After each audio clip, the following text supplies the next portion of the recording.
So, take a breath, everybody, and let's just fill up. How about another one? Yeah. And gently close your eyes. And let this next breath bring you right into the center of your being. And then just to stay there, breathing softly, letting your consciousness follow your breath. And with each breath, invite in this energy that's here. The sacredness of this room, this place, this family. And breathe that in as you are a part of the sacredness, this room and this family. And let yourself say yes to that inside. Yes, I am. I am that I am. I am here, and I am here to receive in the space of the all-knowing and the love that is here, that is supported and nurtured here, and that is given to us in many different ways. And so we receive that together as one large, breathing, beautiful family of love.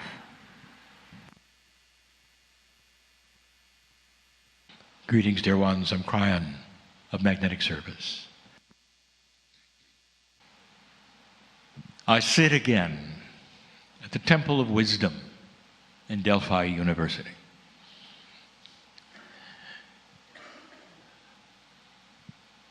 The university is known for the pure metaphysical teaching.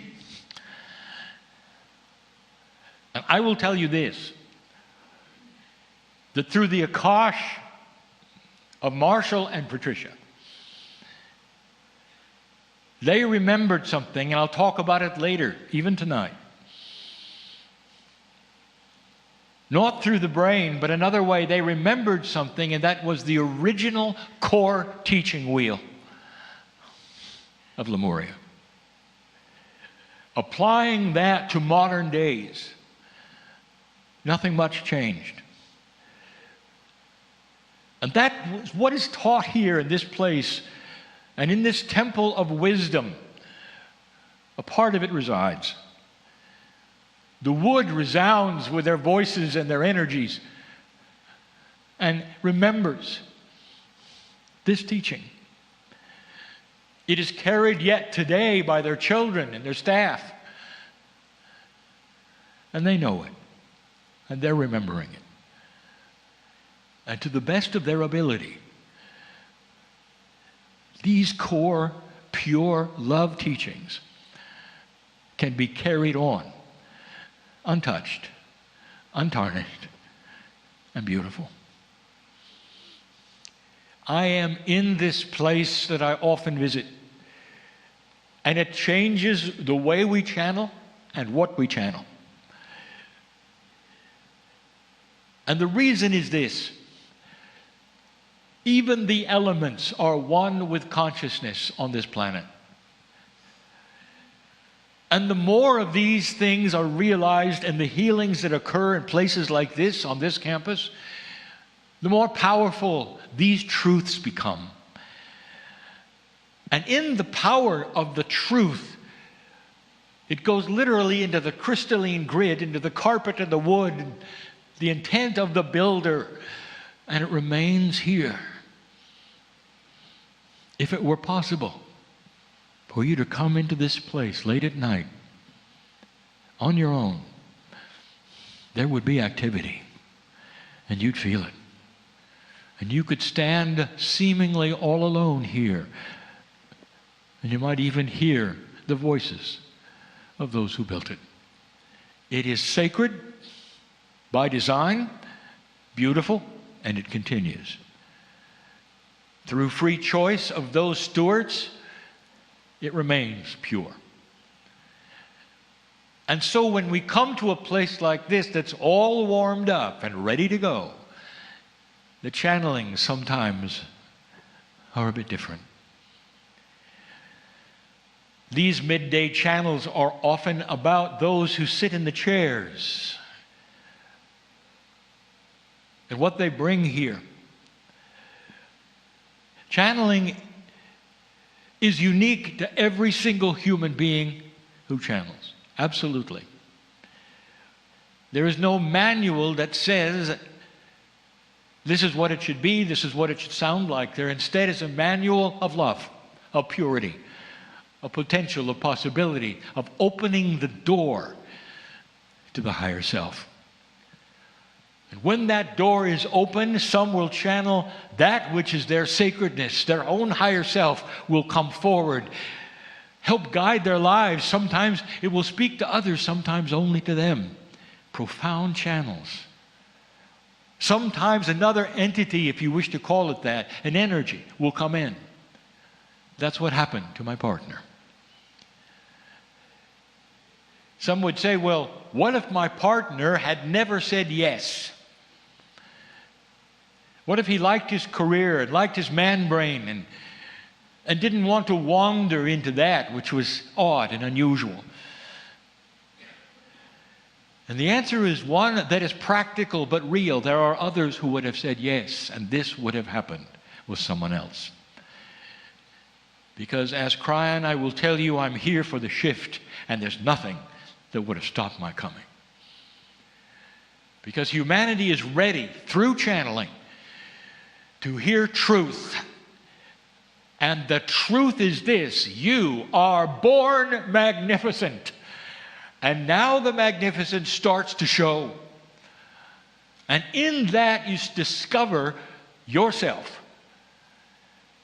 All of the tools you said you didn't have, all of the things that perhaps you were never taught, exist.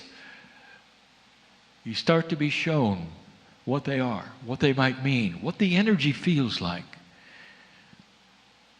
For those who have never done it, and most of you truly have not, it's like children who must be shown slowly how things feel when they're correct. All of you learn to read. Can you remember the day when you realized you were reading and the synapse in your brain started to click over, and the words that you were being taught and you struggled with started to flow? And inside there might have even been a little euphoria. Even if you didn't tell your mom or your dad, the little euphoria that said, I'm doing it. I'm reading. This is the example. Tools that you are taught that are already there. Dear ones, you should have been remembering to read. That is starting to happen now with infants. Coming out of the womb, literally. Within a very short amount of time, starting to remember things that they had before, instead of having to be taught them yet again. But you remember what that felt like. This is the same process as you walk through the teaching of channeling in particular, of knowledge, that you start at some level to click into a greater truth. And then you start realizing this isn't simply facts and figures. It isn't simply knowledge of energy. It's real. And you start to hook in to tools that are already there. That's what is shown in this place. That healing is possible through the individual, through others. It is simply an energy of understanding what is there. Channeling is understanding what is there.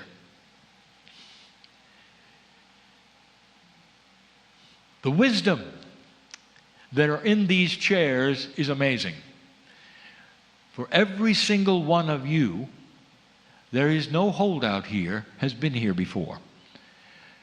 There are a group of very old souls in front of me among this group who have been here since the beginning original teachings, who are starting to awaken to those teachings and realizing they're in this university.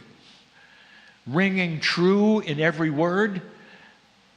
They're learning to hook in to energies they haven't hooked into before.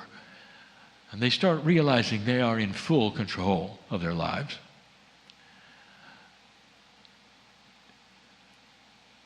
There are those who would object. They say, Kryon, I'm having a hard time. I don't even want to tell people what I'm doing because they judge me. They say, well, obviously you've been captured by a cult. Because what you believe is so odd and so strange, it just cannot be true.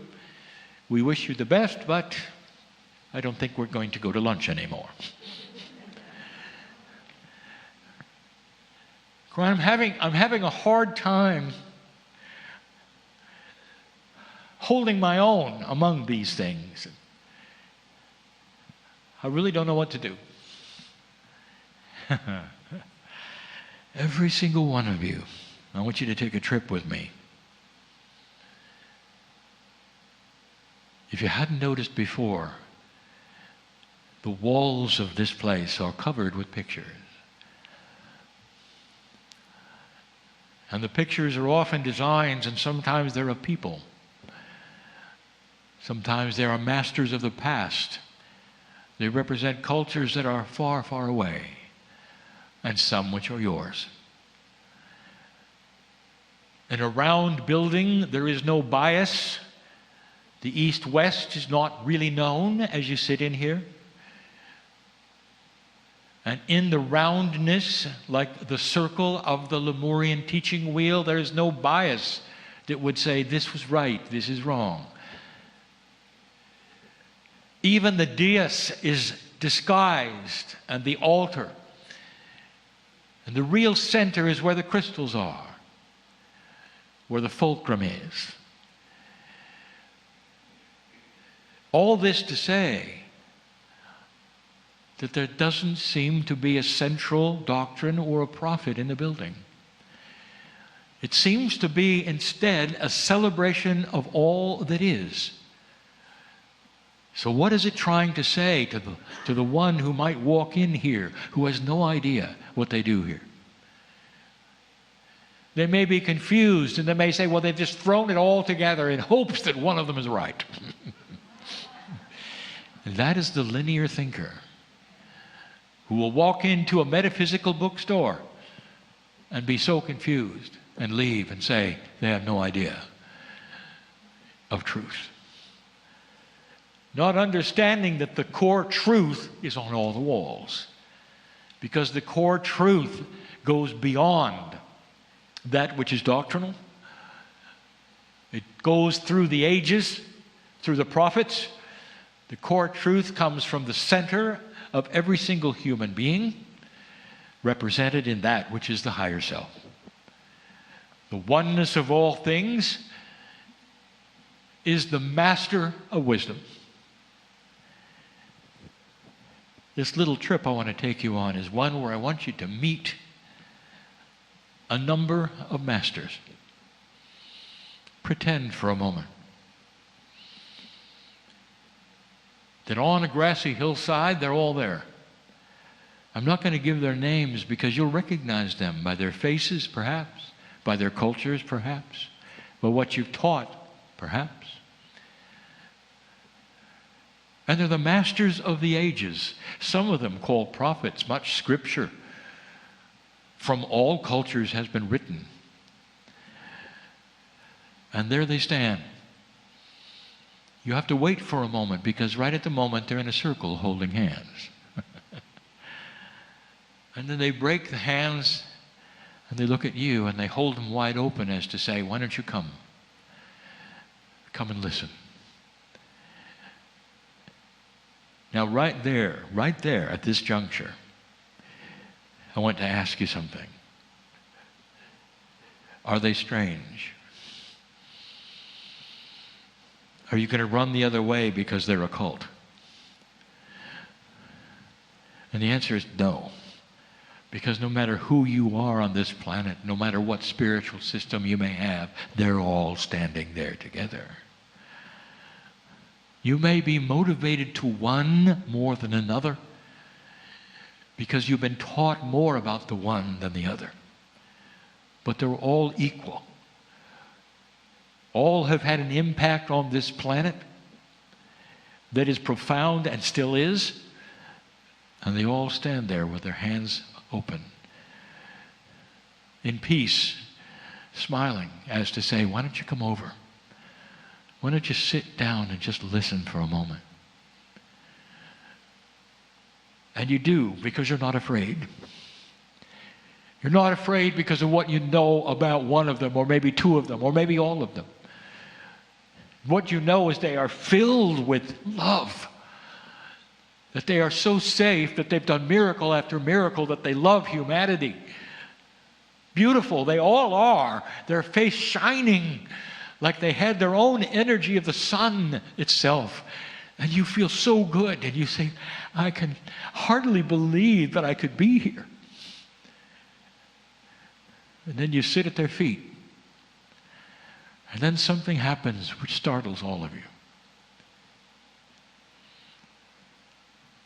They turn and face each other. They do, in their own circle. And they walk toward a center. And they all meld into a light. And the light has no form, but it has a voice.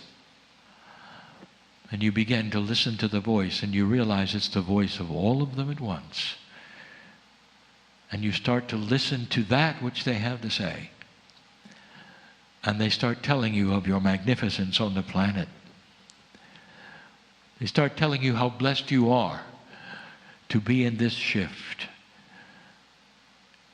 They impart to you healing and love and information and ask you to take it back to your workplace, to endure the slings and the arrows of those who would call you inappropriate, and not to respond in kind. They would tell you that your compassion is king, and that if you have it for everyone you see, they will feel it. Eventually, will leave you alone. Some will feel it and be attracted to you because you carry what the masters are talking about. And that light, you can stare at that light. And it's so beautiful. Then the light seems to break apart and simply fly toward each one of you. And you're startled until you realize it's gone inside of you. And then you got it. And then you get it. And why you're there. It's a metaphor of the shift of humanity, where this central source of all the masters that ever lived will fly into the chest of each one of you and live there until the last day. That's your resource. That's the magnificence. And you'll pick yourself up and you'll come back to a place like this and sit and start asking you the questions, what's next? How can I do this? How can I tell anybody what's happened or what I feel? And then you remember their voices. In ultimate wisdom, you remember what they would say in this place, anywhere. In all the wisdom they could say is, you do not have to say anything. Just be the creator. Be compassionate. Look at every single individual you come in contact with and see first the God inside them. Not how they're acting, not what their problems are, not the names they may call you. Or perhaps in the ones who would come to you and are so needy, don't take on their issues. Instead, you are compassionate and you fill them with light. You are light transmitters, lighthouses as you walk, and you can be silent and carry an impact. And then they say, well, where did you learn something like this? You can tell them about a university on the hill. You can tell them about a temple of wisdom. You can tell them about the country you came from, or the dreams you had, or the visions that you're enjoying.